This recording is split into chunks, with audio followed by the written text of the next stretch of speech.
오늘의 데일리 뉴스레터에 오신 것을 환영합니다. 1. 원래 중국 건데 한국이 맡아달라.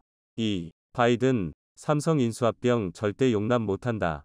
3. 한국 반도체 장비업체 남아라. 한번 진실을 알아봅시다. 현재 국제사회에는 국가 이익이 관련된 일이 있을 경우 어떤 양보도 없는 냉정한 상황이 전개되고 있습니다. 국가 이익이 관련된 경우 약속도 순식간에 뒤집히는 일이 발생하며 이 과정에서 새로운 동맹이 생겨나기도 하고 견제해야 할 국가도 등장합니다. 최근 중국은 자국 이익을 위해 이웃 나라들을 견제하며 국제적인 규모의 뒤통수를 맞게 된 사우디로부터 큰 충격을 받고 있습니다.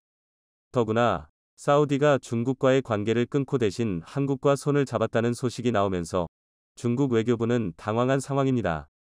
최근 미국과의 외교전선 문제가 있었던 사우디 측이 중국을 이용해 정치적인 이익을 얻으려다가 사우디가 중국 대신 한국과 연합하는 상황이 발생했습니다. 실질적인 협력은 한국과 진행하고 있는 상황을 자세히 알아보겠습니다. 며칠 전 한국과 중국의 외교장관 회담이 진행되며 여러 가지 논의사항이 오르내렸지만 장거리 회담에도 근본적인 입장 차이를 좁히지 못하고 갈등의 상황은 더욱 커지고 있습니다. 국내의 주요 인사들은 한중 간 갈등 원인은 중국에서 근본적인 원인 제공을 하고 있다는 주장입니다. 이번에 한국 정부가 새롭게 구성되며 중국이 한국에 대한 기싸움을 걸고 있는 가운데 중국 측의 도를 넘는 외교적 무례까지 포착되고 있습니다. 이번 한중 외교장관 회담은 중국 산둥성 칭다오에서 열린 것으로 알려지면서 외교장관 회담처럼 중요한 자리에 베이징이나 상하이 같은 주요 도시를 내버려두고 지방 소도시의 일국의 외교장관을 초대한 것은 중국이 작정하고 기선제압을 시도한 것으로 보이는데요. 회담 내용에서도 중국은 한국에 대한 무리한 제안들과 내정 간섭으로 비춰질 수도 있는 요구를 서슴지 않았습니다. 왕이 외교부장은 박진 외교부 장관에게 중국의 군사기지를 탐지할 수 없도록 한국에 배치된 사드 레이더의 위치를 조정하라고 밝혔고 추가적인 미사일 방어 시스템을 구축하지 않으며 더 나아가 더 이상의 사드 배치는 없다는 것을 약속하라고 말했습니다. 이에 우리 측 박진 외교부 장관은 사드는 북핵과 미사일 위협에 대한 방어수단이며 우리의 안봐주권이기에 중국 측의 간섭은 불필요하다는 입장을 전했습니다. 이어서 지난 2016년부터 이어지고 있는 중국의 한한령을 해제할 것을 요구하는 등 중국의 부당한 조치에 항의를 표했습니다. 한국의 기본적인 안보 조치에 간섭하는 중국은 이젠 더 나아가 경제에도 간섭하고 나섰습니다. 칩4 반도체 동맹에 한국이 참여하지 말 것을 요구하며 중국과 반도체 협력을 강화하여 한국의 최첨단 반도체를 중국에 원활하게 공급하라는 요구사항입니다. 중국은 한국의 반도체를 이용해 자국산 스마트폰을 비롯한 전자제품에 탑재하고 있으며 중국의 전자제품은 특허와 기술을 도용하여 해외 시장에서 한국의 강력한 경쟁자로 부상하고 있습니다. 더욱 위협적인 것은 중국의 군함과 전투기를 비롯한 군사장비와 극초음속 미사일을 비롯한 최첨단 유도무기에 한국과 대만의 반도체가 탑재되는 것이 포착되었기 때문입니다. 첨단 반도체 제조 능력이 없는 중국이 한국산 반도체를 수입하여 경제에 도움이 되는 것은 사실이지만 군사장비에 반도체를 탑재하여 잠재적으로 한국의 안보에 위협이 되는 것도 사실입니다. 이렇게 한국에게 무리한 요구를 하는 것과 지방 소도시에서 회담을 개최하여 푸대접한 중국이 반대로 사우디에게 큰 손절을 당하며 국가적인 프로젝트 계약이 파기될 상황에 놓였습니다. 최근 사우디의 실권을 장악하여 바이든 대통령과도 회담을 진행한 빈살만 왕세자가 지금으로부터 3개월 뒤인 11월경 한국을 찾아 정상회담을 진행하자며 제안해온 상황입니다. 사우디 측이 제시한 협의 내용은 한국 건설업체의 사우디 네옴 프로젝트 참여 방안과 한국의 전자업체와 통신업체의 네옴시티 통신망 구축, 그리고 화석연료를 전혀 사용하지 않는다는 목표에 맞춘 원자력 협력과 태양광 협력 등 도시를 구성하는 건설 에너지 통신 등 모든 분야에서 구체적이고 심도 있는 논의를 진행할 것으로 보입니다. 네옴시티는 사우디 왕세자가 기획 중인 지구 역사상 가장 거대한 프로젝트로 예산만 650조 원 규모로 추산되며 향후 사업 진행 과정에 따라 추가적인 예산이 필요할 수도 있는 사업입니다. 현재 화석에너지의 국가 예산을 존중인 사우디는 화석연료를 벗어나 미래 성장 동력을 얻기 위해 국운을 걸고 이번 프로젝트를 진행하고 있는데요. 그런데 사우디 왕세자가 이번 프로젝트를 위해 한국을 방문하자 중국 기업들과 은행들은 탄식을 쏟아내고 있습니다. 이미 사우디 현지에서 한국 기업들과 접촉하여 프로젝트 수주의 기본적인 협상은 마무리한 상황이고 한국과 정부 차원에서 협력을 구상하기 위해 방문하는 것이기에 이번 네옴 프로젝트의 다양한 분야에서 썬버 한국 기업들과의 협력은 기정사실화된 상황입니다. 특히 현대건설과 삼성물산이 컨소시엄을 구성해 네옴시티의 핵심이 되는 터널 공사를 수주하는 등 국내 기업들의 소식이 들려오는 가운데 사우디 측이 중국 정부 그리고 기업들과 체결한 MOU 즉 양해각서를 뒤집기 위한 움직임을 보이고 있기 때문입니다. 지난 수년 동안 중국은 사우디의 네옴시티 프로젝트를 독점적으로 수주하기 위해 사우디 당국과 73조 원 규모의 MOU 양해각서를 체결했지만 놀랍게도 MOU 양해각서는 법적인 효력이 없습니다. 공식 조약이나 협정이 아닌 양해각서는 서로 의견을 교환했다는 수준의 확인서이며 실제로 국제관계나 기업들 사이에서도 MOU만 믿고 있다가 물거품된 프로젝트가 굉장히 많습니다. 그런데 최근 사우디가 갈등을 빚던 미국과의 문제를 해결하기 위한 도구로 중국과의 MOU, 양해각서를 이용했다는 사실이 드러났습니다. 빈살만 왕세자가 사우디의 정권을 잡는 과정에서 바이든 대통령은 인도적인 문제를 지적했고 사우디에게 미국산 무기를 팔지 못하도록 하는 제재를 발표했습니다.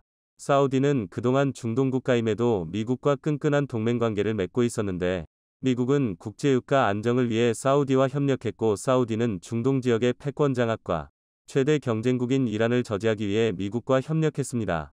현재 이란이 핵 개발을 천명하며 국제사회와 갈등을 빚는 가운데 사우디는 안보 공백이 발생했고 성능이 검증된 미국산 무기 도입이 절실한 상황입니다. 하지만 바이든 행정부가 인권을 이유로 들며 사우디에 대한 무기 판매를 거절해 사우디는 네옴 프로젝트에 중국과 협력하는 척을 하면서 미국의 마음을 돌리기 위한 작전을 펼칠 것입니다. 그동안 사우디는 중국과 73조 원 규모 MOU를 맺었지만 법적인 구속력이 전혀 없는 상태입니다. 게다가 며칠 전 바이든 대통령이 사우디에 방문하면서 빈살만 왕세자의 길을 살려주었고 사우디에게 무기 판매를 재개하는 등 양국 관계 회복의 신호탄이 나왔습니다. 일부 언론 보도에선 사우디 측이 미국의 요청을 비웃으며 원유 증산을 거절했다고 발표했지만 결과적으로 현재 국제유가는 4주 연속 하락하고 있어 바이든 대통령의 사우디 방문은 효과가 있었고 미국과 사우디의 장기적인 관계는 회복될 것이란 전망이 압도적인 상황입니다. 여기에 네옴시티에 대한 협의도 이루어진 것으로 보이며 이에 따라 세계적인 중국산 통신 장비와 에너지 퇴출 움직임에 사우디도 동참할 것으로 보이는 상황입니다. 사우디 네옴시티의 통신망과 에너지 시설 구축에 중국의 화웨이가 선택된 것으로 알려졌지만 이는 정식 계약이 아니라 양해각서로 언제든지 변경의 여지가 있는 상황입니다. 특히 미국과 유럽, 호주 등 세계 각지에서 기술과 정보 유출의 이슈로 화웨이가 퇴출되는 가운데 사우디가 화웨이와 끝까지 협력할 가능성이 낮다고 제기되고 있습니다. 그 근거로는 사우디 측에서 한국 삼성전자의 5G 통신 장비를 적용할 가능성이 나오고 있기 때문입니다. 현재 삼성전자의 5G 통신 장비는 화웨이를 제치고 미국, 유럽 심지어는 일본까지 채택한 서방 세계 표준의 통신 장비입니다. 게다가 사우디 왕세자와 이재용 삼성전자 부회장은 개인적인 친분도 있어 빈살만 왕세자가 이재용 부회장을 만나기 위해 방한한 사실도 유명합니다. 뿐만 아니라 화웨이라는 기업이 미국과 유럽 등 전 세계적인 제재를 받고 있다는 점도 사우디가 화웨이와 체결한 MOU를 유지하기 어렵게 만들고 있습니다. 650조 원이 투입된 네옴시티는 궁극적인 목표는 미국과 유럽의 세계적인 기업을 유치하여 글로벌 도시를 만드는 것인데 가장 보안이 확실해야 될 통신망을 중국이 가져간다면 사우디가 생각한 만큼 해외 투자가 이루어지지 않을 수 있기 때문입니다. 게다가 사우디 측에선 한국의 원전을 자국에 건설하고 싶다며 12조 원 규모의 입찰 참여 요청서를 한국에 보냈습니다. 사우디가 다른 쟁쟁한 원전업체를 제치고 한국에 참여 요청을 보낸 이유는 간단합니다. 중동 지역 최초의 원자력 발전소 아랍에미리트 UAE 바라카 원전을 한국이 건설해 성공적으로 가동하고 있기 때문입니다. 넘쳐나는 게 석유인 중동의 부유한 국가가 그 당시 안전성을 이유로 퇴출되고 있던 원자력 발전소를 건설했다는 점, 그 중에서도 한국의 원전을 선택했다는 점은 국제사회에 큰 파장을 주었습니다.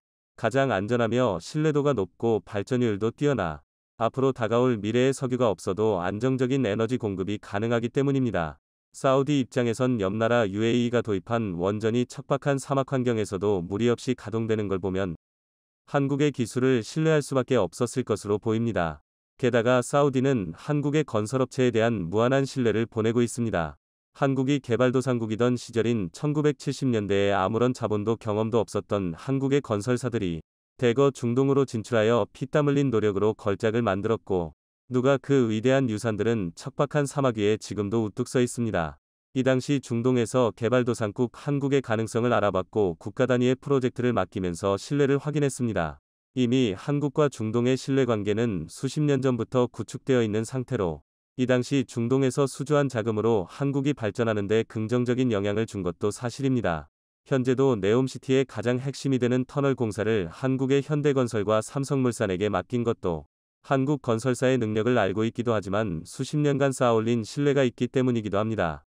게다가 결정적으로 사우디 측이 중국을 손절하고 한국을 선택할 수밖에 없는 이유가 있습니다. 사우디는 부자 나라답게 최고 품질을 고집하며 이는 국방력과 경제 부문을 가리지 않습니다. 건물, 자동차 등 모든 것들이 최고급이어야 하며 국방에서도 비슷한 태도를 나타내고 있습니다. 육군 장갑차와 전차도 미국산을 사용하고 있으며 공군 전투기도 미국 F-15를 250대가량, 유럽의 유로파이터를 100여 대 보유 중입니다. 상당수 무기체계가 서방 표준형으로 되어 있으며 바이든 행정부로부터 무기 수출이 금지되자 한국에 천궁을 도입하겠다며 1조 원 규모의 계약을 체결했습니다. 수십 년간 서방 표준의 사회경제 시스템과 국방 시스템을 적용하고 있던 국가가 하루아침에 중국 시스템을 적용하는 것은 불가능한 일입니다. 안보와 보안적인 측면에서도 합리적이지 못한 결정이며 최근 사우디가 미국과 협상에서 우위를 점하기 위해 중국을 정치적으로 이용했다는 사실이 드러나고 있으며 사우디 빈살만 왕세자의 한국 방문과 정상회담 예정으로 이런 내용들은 기정사실화되고 있습니다. 최근 동과되어 전 세계적으로 질타를 받고 있는 미국의 법안들은 까면 깔수록 허점이 드러나고 있는데요. 멀리 내다보지 못한 미국의 처사라는 의견이 대부분을 지배하고 있습니다. 특히 반도체 과학법, 인플레이션 감축법, IRA 등은 말도 안 된다는 내용이 전해지죠. 반도체와 과학법이란 반도체, 인공지능 등을 포함하는 첨단 기술 및 산업에 대한 보조금 지급, 세액공제, 인력량성 등의 내용을 포함하고 있습니다. 말 그대로만 보면 혜택이 가득해 미국에 투자하는 기업에 유리할 것 같은 법안이지만 실상은 왜곡된 부분이 많다는 것이 법의 해석인데요. 위에 미국이 제공하는 혜택을 받은 반도체 기업은 향후 10년간 중국 및 특정 국가 내 특정 반도체 생산 라인의 확장이나 신설을 제한다는 매우 차별적인 조항이 깔려 있었던 것이죠. 누가 봐도 중국과 경쟁하는 것에 목적이 있다고 보여집니다. 반도체 부문에서 중국에 완전 밀리는 미국은 반도체 경쟁력을 강화하기 위한 움직임이 가속화되고 있습니다. 이건 어느 한 나라에 투자를 하고 안 하고의 문제가 될 수 없는 상황인데요. 패권 싸움의 두 국가 미국과 중국을 어느 나라라도 배제하기란 쉽지 않습니다. 한국이 미국의 중국 견제하기에 희생양이 되는 건 아닌지에 대한 우려의 목소리가 높아지고 있습니다. 특히 미국이 패권을 잡고 싶어하는 부문에 한국의 영향력이 강하게 자리 잡고 있기 때문에 한국에 대한 견제도 만만치 않은 것으로 보이죠. 한국은 미국과 중국의 공세에 다양한 방법을 모색할 필요가 절실해지고 있는 시점인데요. 그러나 가만히 당하고만 있을 한국은 아닙니다. 만만하다고 생각해 자꾸 건드는 미국의 행태를 꺾을 한국 나름대로의 묘수를 준비하고 있다는 소식에 대해서 자세히 알아보겠습니다. 미국 법안의 주요 골자인 반도체, 전기차 등의 가장 중요한 것은 핵심 광물입니다. 핵심 광물은 이러한 미래 기술 산업의 필수 소재이기에 많이 가진 나라들이 힘을 주고 있죠. 그래서 자원의 무기화, 자원 갑질 등의 말이 생겨납니다. 미국은 주도권을 잡기 위해 꽤 치밀하게 계획을 세워왔습니다. 지난 6월 오랜 데이터 기반으로 광물안보 파트너십 MSP를 출범했는데요. 미국 주도로 추진되는 경제협의체로 한국을 비롯해 캐나다, 호주 등 광물을 많이 가지고 있는 나라, 재련 등을 잘하는 나라, 선진 산업국들을 추려 11개국이 참여하고 있습니다. 강력한 핵심 광물 공급망 구축 및 핵심 광물의 생산, 가공, 재활용을 촉진하는 것이 목표인 협의체입니다. 수년 전부터 희토류 등 핵심 광물을 중국에게 휘둘리지 않기 위해 준비해온 결과라고 봐도 무방할 정도로 미국 중심의 협의체였죠. 이를 토대로 인플레이션 감축법에 핵심 광물 규정을 두면서 결과적으로 중국 견제를 위한 협의체 구성이었습니다. 미국 주도적이고 중국 견제를 위한 목적이 뚜렷한 협의체 속에서 압박을 받을 것은 분명한데요. 2026년 이후 미국과 FTA 국가에서 생산 가공, 북미에서 재활용되어야 하는 광물 비율이 80%가 되어야 하는 것은 사실상 불가능하다고 판단되고 있습니다. 전기차를 북미에서 생산하더라도 광물 비율을 맞추지 못하면 어차피 반쪽짜리 보조금일 수밖에 없게 되죠. 100% 보조금을 받기 위해서는 원자재의 중국 의존도를 벗어나야 하지만 한국산 배터리 핵심 소재의 절대 다수는 중국에서 조달하고 있는 실정입니다. 일부 소재의 경우 중국 의존도는 100%에 육박할 정도입니다. 최근 무역동계 발표에 의하면 전기차 성능을 좌우하는 양극재 핵심 소재인 니켈, 코발트, 알루미늄 전구체의 중국산 비중은 99.99%가 될 정도였습니다. 비단 한국만이 처한 상황은 아닐 텐데요. 환경오염 문제로 대부분의 나라가 광물 재련을 하지 않고 있어 중국이 오랜 기간 진행해왔습니다. 광물의 원산지나 재련에 있어 중국의 손이 닿지 않는 곳을 찾아보기 힘들다는 이야기입니다. 그러나 미국은 이런저런 법을 통해 중국과의 손절을 압박할 것으로 보입니다. 인플레이션 감축법에 심각한 오류임에도 법안이 통과되고, 이는 바이든이 중간 선거에 이기기 위한 장치인 것을 정치적으로 접근해야 이해할 수 있는 부분이죠. 반도체 분야에서도 중국을 배제하기란 쉽지 않습니다. 중국은 전 세계 반도체 수요의 60%부터 70%를 차지하고 있는 최대 소비자 역할을 하고 있습니다. 이런 상황에 중국 시장을 배제한다는 것은 매출이 그만큼 감소한다는 뜻인데, 이는 미국 내 반도체 시장에도 지대한 영향을 줄 것입니다. 그래도 반도체 분야의 한 축을 깨고 중국 시장을 배제하기 위해서는 한국에 대한 압박이 거세질 것은 분명하죠.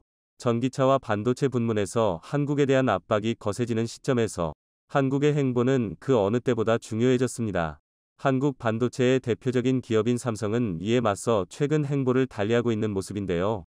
메모리에 치우친 사업 구조를 보완하기 위해 암 인수에 적극 나설 것이라는 전망이 나오고 있습니다. 암은 영국에 본사를 둔 반도체 설계 자산, IP, 기업입니다. 그런데 삼성의 암 인수전에 초미의 관심이 집중되어 있죠. 삼성이 암을 인수하게 되면 그 파장과 반도체 분야의 지각 변동이 예고되고 있기 때문인데요. 암은 삼성전자가 취약한 시스템, 비메모리, 반도체 경쟁력을 한껏 끌어올릴 수 있는 핵심 카드가 될 수 있다는 평가죠. 암은 특히 삼성과 연관성이 많은 스마트폰의 90% 이상의 기본 설계를 제공하고 있어 반도체 설계 분야에서 막강한 비중을 차지하고 있는 기업입니다. 삼성과 인수합병이 됐을 때 시너지를 더욱 발휘할 수 있는 곳입니다. 그렇다 보니 안 그래도 견제하는 세력이 많은데 더 큰 반대에 부딪힐 수밖에 없습니다. 최대 인수액은 100조 원에 달할 수 있다는 예상이 나오고 있으나 암모회사인 소프트뱅크가 자금 확보에 어려움을 겪는 상황인 만큼 인수가는 조정될 수 있다는 전망입니다. 때문에 삼성이 의지만 있다면 암을 인수하는데 어려움은 없을 것으로 보이는데요. 삼성은 계속해서 의미 있는 인수합병, M&A 있을 것이라고 언급하기도 했으며 3분기 실적이 대만 TSMC와 격차가 벌어진 상태로 돌파구를 찾고 있는 상황입니다. 또한 시스템 반도체 분야를 키우려는 의지를 계속해서 표명해왔습니다. 소프트뱅크 손정혜 회장이 10월 방안을 목전에 두면서 재무 분야의 전문가를 영입하는 등 만반의 준비를 하는 것으로 알려졌습니다. 그러나 삼성의 단독 인수는 주변국들의 반대가 상당할 것으로 예상되는데요. 단독 인수의 경우 미국과 영국 등 각국 규제 당국의 M&A 심사를 받아야 하는데 심사 과정에서 불발될 가능성이 농후합니다. 앞서 2020년 암을 인수하려 했던 미국 엔비디아가 독과점 이슈를 극복하지 못하면서 심사를 통과하지 못해 인수가 무산된 경우가 있었죠. 더욱이 세계 반도체 시장 1위 사업자인 삼성전자일수록 규제 당국과 경쟁 기업의 반발이 심할 것으로 보이는 상황입니다.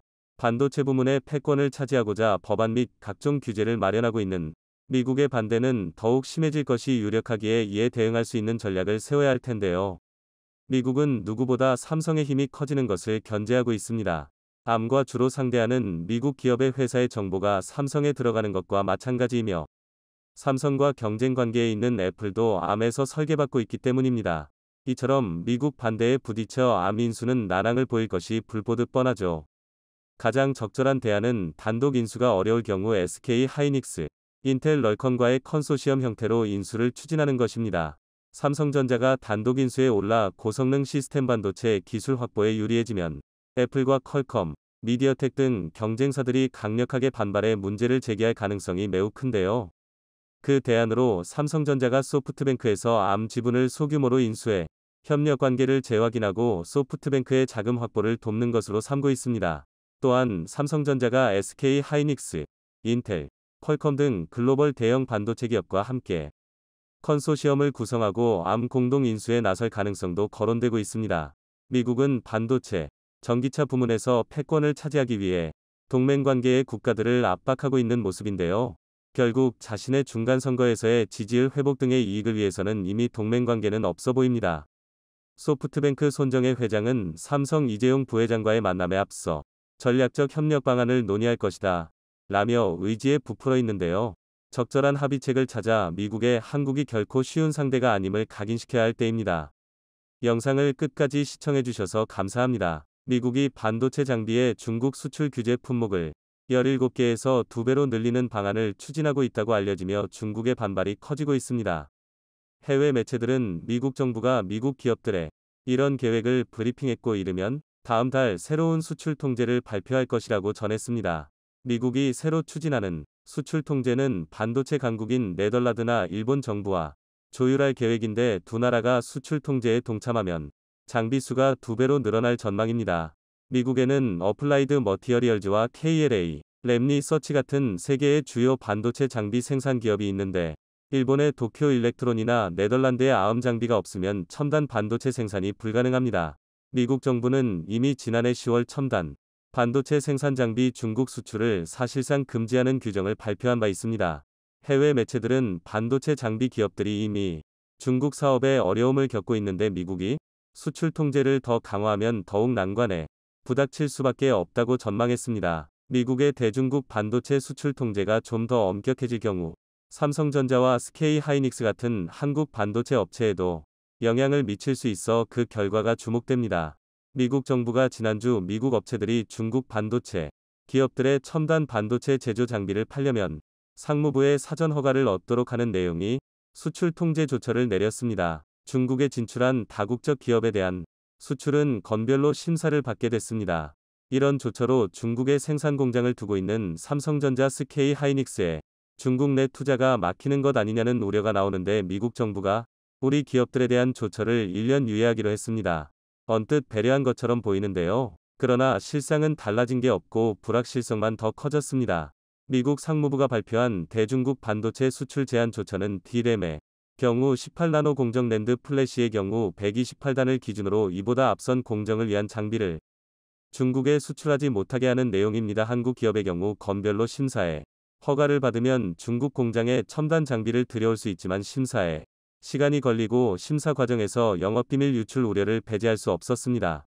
이 때문에 걱정이 컸는데 1년간은 미국 정부에 허가를 신청하지 않고 장비를 반입할 수 있게 됐습니다. 미국 정부의 유예 조처는 미국 장비 판매 업체들의 사업 기회를 열어두려는 조처로 보입니다. 이로써 삼성전자나 하이닉스는 1년간 별 제약 없이 현지 생산 라인 고도화를 추진할 수 있게 됐습니다. 그러나 투자 결정은 중장기적 사업 전망을 갖고 해야 하는데요. 1년 뒤 어떻게 될지 전혀 알 수 없는 상황이라 실제 고도화 투자를 단행하기는 매우 어려운 형편으로 유예가 의미 있으려면 기간을 크게 늘려줘야 하는데요. 미국의 이번 대중국 반도체 장비 수출 제한은 첨단 반도체 칩 제조에 필요한 장비 수출을 제한함으로써 중국의 기술 굴기를 저지하고 미국의 확실한 기술적 우위를 확보하려는 것입니다. 과거 트럼프 행정부 때의 조처에 비해 훨씬 강력한 것으로 향후 완화할 가능성은 희박해 보입니다. 중장기적인 대응책 마련에 총력을 기울여야 하는 이유인데요. 미국 정부의 움직임을 파악해 신속 대응하는 체제를 갖춰야 합니다. 부당한 조처가 있다면 유럽, 일본 등 유사한 이해관계를 가진 국가들과 공조해 대처해야 합니다. 국내외 생산 거점별 전략 재설정은 피할 수 없는 것이 되어가고 있는데요. 미국 주도의 반도체 공급망 재편이 우리에게 불리한 결과로 이어지지 않게 정부와 업계가 머리를 맞대고 필요한 협력을 다해야 하는 상황이 되었습니다. 일본과 네덜란드가 미국의 대중국 반도체 수출 통제 방침에 합류하기로 결정. 미콘 도쿄 일렉트로닉스 아즘 네덜란드에서 생산되는 첨단 반도체 장비의 중국 유입이 차단될 전망입니다. 또 이번 결정으로 중국의 반도체 공장을 둔 삼성전자, SK 하이닉스 등 한국 반도체 관련 업체들의 동참을 요구하는 미국의 압박도 확대될 가능성이 있는데요.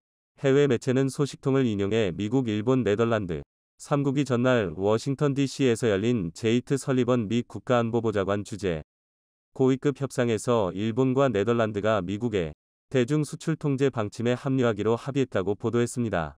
다만 3국이 협상 타결 공식 발표는 아직 없는 상황인데요. 물밑에서 얼마나 중국 압박 협의를 진행 중인지 알 수 있는 대목이었습니다. 존 커비 미 백악관 국가안전보장회의 전략소통조정관은 적당한 시점에 보도 자료를 배포할 것이라며 네덜란드와 일본의 대화 참여에 감사하다고 말했다며 미혼게이자의 신문에 따르면 미시무라 야스 일본 경제산업상은 기자들에게 반도체 수출 관리는 국제적인 협조하에 엄격히 실시하고 있다. 각국의 규제 동향을 바탕으로 적절히 대응하겠다면서도 이번 협상에 대해선 외교적 문제를 이유로 답하지 않겠다고 밝혔습니다. 뉴욕타임스는 3국이 사안의 민감성 때문에 협상 결과를 공개적으로 발표하지 않았다고 전했는데요.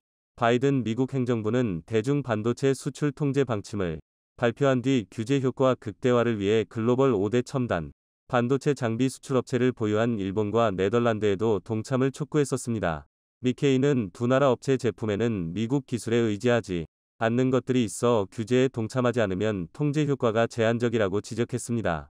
바이든 행정부는 중국이 최첨단 반도체를 군사적 이용하는 것을 막고자 미국 기업이 18나노미터 이하 D램 128단 이상, 낸드 플래시 14나노미터 이하 로직 칩을 생산하는 중국 기업의 반도체 장비를 수출하는 것을 사실상 금지하는 내용의 수출 통제 조치를 도입했는데요. 미국의 요구에 일본은 이전부터 협조 의사를 밝혀왔고 네덜란드는 중립적 태도를 보여왔었습니다. 하지만 계속된 미국의 압박에 결국 대중 반도체 규제 행렬에 동참했다는 분석으로 네덜란드는 이미 낮은 장비 중 최첨단인 극자외선 노광 장비 대중 수출을 금지하고 있는데 이번 합의로 수출 통제 범위를 일부 심자외선 노광 장비까지 확대할 것이라고 블룸버그는 전했습니다. 일본 정부는 자국 기업에 미치는 영향 등을 고려한 내부 검토와 미국과의 조정 등을 거쳐 구체적인 규제 내용을 발표할 예정이라고 니케이는 전했습니다. 일본 반도체 제조장치협회에 따르면 일본의 반도체 제조장치 해외 판매액은 전년 대비 51% 증가한 2조 9,705억엔 28조 2,491억 원으로 이 가운데 대중 수출액은 전체의 33%인 9,924억엔으로 가장 큰 비중을 차지하는 것으로 나타났습니다. 한편 3국이 수출 통제 공조가 현실화하면 중국의 보복 조치도 뒤따를 것으로 보여 반도체 시장의 미중 기술 패권 경쟁 파장이 예상됩니다. 중국은 미국의 통제 조치가 글로벌 공급망의 안정성을 위협하고 세계 경제에 혼란을 일으키고 있다며 세계무역기구에 미국을 제소한 상태입니다. 미국이 본토의 칩 제조업체를 대상으로 하는 기술 수출 통제의 범위를 확대한 후 중국의 야심찬 반도체 자급자족 드라이브가 더 큰 어려움에 직면했습니다. 미국 상무부 산하기관인 산업안보국은 중국이 고급 컴퓨팅 칩을 확보하고 슈퍼컴퓨터를 개발 및 유지하며 대량 살상 무기를 포함하는 군사적 첨단 반도체를 제조하는 능력을 제한하는 조치를 확대했습니다. 대만 경제연구소의 수석 반도체 연구원인 아디사류는 포이전이 형성되고 있다고 말했습니다. 강화된 미국 기술 수출 제한은 슈퍼컴퓨팅 AI 인공지능 및 반도체 제조 분야에서 중국의 능력을 공격하는 것을 목표로 한다. 또 미국은 반도체 제조 장비 및 관련 품목을 개발하거나 생산하는 데 사용되는 품목을 수출하는 데 새로운 면허 요건을 부과하고 있습니다. 연구원에 따르면 최근 미국의 기술 수출 규제로 중국의 반도체 자급률은 더 나빠질 것으로 예상되고 있습니다. 최신 규제의 영향은 중국 반도체 산업 전반에 더 큰 충격을 줄 가능성이 있어 중국의 하이테크 자급자족 프로그램에 엄중한 도전을 제공할 것이라는 것인데요. 중국의 주요 칩 제조사들의 주가는 이 때문에 일제히 폭락한 것으로 알려졌습니다. 경제 분석가는 미국과 중국의 화해 가능성이 없다고 짚었습니다. 중국 반도체 산업에 전례 없는 도전이 닥칠 것이라고 지적했는데요. 미국이 주도해 일본과 네덜란드가 참여하는 대중국 반도체 장비 수출 통제 방침과 관련 반도체 강국인 한국을 동참시켜야 할 필요성이 미국 내에서 제기되는 것으로 확인됐습니다. 이러한 미국 내 흐름은 최근 바이든 미 행정부가 반도체 지원법을 통해 중국과의 디커플링을 전방위적으로 압박 한국 기업들의 셈법이 더욱 복잡해지는 와중에 나타난 것이어서 더욱 주목되는데요. 미국 싱크탱크 전략국제문제연구소는 최근 미국, 네덜란드, 일본의 반도체 수출 규제 합의 실마리를 주제로 펴낸 보고서에서 미국이 주도하는 반도체 글로벌 가치 사슬이 깨지는 것을 막으려면 독일과 한국이 수출 통제에 합류할 필요가 있다고 지적했습니다. 이어 가능하다면 유럽연합 전체가 동참하는 것이 최선이라고 덧붙였습니다. 대중 반도체 수출 통제의 효과를 극대화하기 위한 외연 확장이 중요하다고 언급하면서 그 핵심 대상으로 한국과 독일 두 나라를 콕 집어 언급한 것이었습니다. 전문가들은 먼저 독일에 대해 반도체 제조 장비를 구성하는 핵심 부품 생산의 선도 국가라고 칭했습니다. 또한 한국도 칩 제조에 있어 선두주자라며 규모는 작지만 정교한 제조장비 생산국이라고 평가했습니다. 전문가들은 앞서 수출 통제 동참을 결정한 네덜란드 및 일본에 대해 반도체 대량 생산에 필요한 극자외선 노광 장비와 브로아르곤 액침 스캐너를 독점적으로 제공하는 국가라고 짚었습니다. 반도체 생산 설비 관련 핵심 기술을 보유한 이들 국가가 중국으로 향하는 관문을 억제로써 대중국 수출 통제를 더욱 효과적으로 만들 것이라는 판단이었습니다.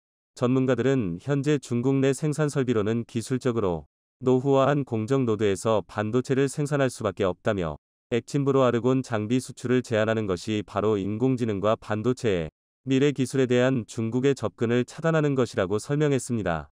전문가들은 보다 진보한 반도체 생산 능력을 중국 이외의 국가로 향하도록 해야 한다며 미국과 일본, 유럽, 한국, 대만 등 반도체 생산 부문 투자에 대한 정부 지원을 대폭 늘리겠다는 의사를 내비쳤다고 언급했습니다. 그러면서 정책과 외교적 요인들이 맞아떨어진다면 미국과 동맹국의 반도체 장비 생산업체들이 작년 10월 발표된 대중 수출 규제에 따른 매출 감소를 겪지 않아도 될 것이라고 언급했는데요. 이는 많은 반도체 업체들이 결국 중국을 떠나 한인국과 일본 등으로 떠나게 됨에 따라 중국 압박은 더욱 가속도가 붙을 것이란 전망이었습니다. 결국 관련 시장 타격을 최소화하면서 대중 수출 통제가 빠르게 자리 잡도록 하기 위해 한국 등 반도체 기술 수준이 높은 미국 동맹국들 사이 가치 사채를 신속히 확장 재편해야 한다는 구상으로 풀이되는데요. 반도체 전문가들은 미국은 네덜란드입니다. 일본과의 3자 협정으로 수년간의 시간을 벌었다며 미 행정부를 향해 주요 동맹국들의 투자 조정 가능성을 높이기 위해 수출 통제 정책을 가다듬어야 한다고 짚었습니다. 미국의 대중국 수출 통제가 반도체 글로벌 공급망을 재구성하면서 한국이 내년 첨단 칩 제조 장비 지출에서 중국을 추월할 것으로 예상된다고 예상하기도 했습니다. 국제 반도체 장비 재료협회는 한국의 내년 반도체 장비 지출이 올해보다 41.5% 급증한 210억 달러 약 27조 2,500억 원에 달하지만 중국은 166억 달러로 2% 증가에 그칠 것으로 내다봤습니다. 이런 변화는 미국의 규제로 인해 중국이 반도체 제조에 있어서 중요한 장비들을 확보하기가 점점 더 어려워지는 상황을 반영합니다. 일본과 네덜란드 정부가 미국의 대중 수출 통제에 동참하면서 네덜란드 아즘과 일본 도쿄 일렉트론 등이 첨단 반도체 장비를 확보하기가 힘들어졌다고 블룸버그는 전했습니다. 어프리드 머티어리얼스와 랩리서치 등 미국 반도체 장비업체도 대중국 수출 규제로 올해 수십억 달러의 매출 손실을 볼 것으로 예상됩니다. 바이든 미국 행정부가 자국 제조업 부활을 위해 동맹들까지 소외시키는 제로섬 방식의 산업 정책을 추진하고 있지만 이는 성공하지 못할 것이며 인플레이션 감축법과 반도체 지원법 등이 차별 논란을 바로잡는 것이 시급하다는 미 전문가의 지적 또한 등장했는데요. 싱크탱크인 피터슨 국제경제연구소 애덤 포든 소장은 외교 전문지 포린폴리시 글에서 바이든 행정부의 미국으로의 제조업 이전 정책에 대해 중국은 직접적으로 다른 나라들로부터는 좀 더 정중하게 생산을 빼앗으려는 나머지 세계를 희생시키는 제로섬 접근이라고 규정했습니다. 그러면서 국제무역 기술 현실을 간과한 채 공급망 회복력 미국 노동자 소득 증대 중국의 공세 방어 등의 목표를 추구하는 것은 미국의 경제 안보와 국가 안보의 득보다 실이 더 많을 것이라고 밝혔습니다.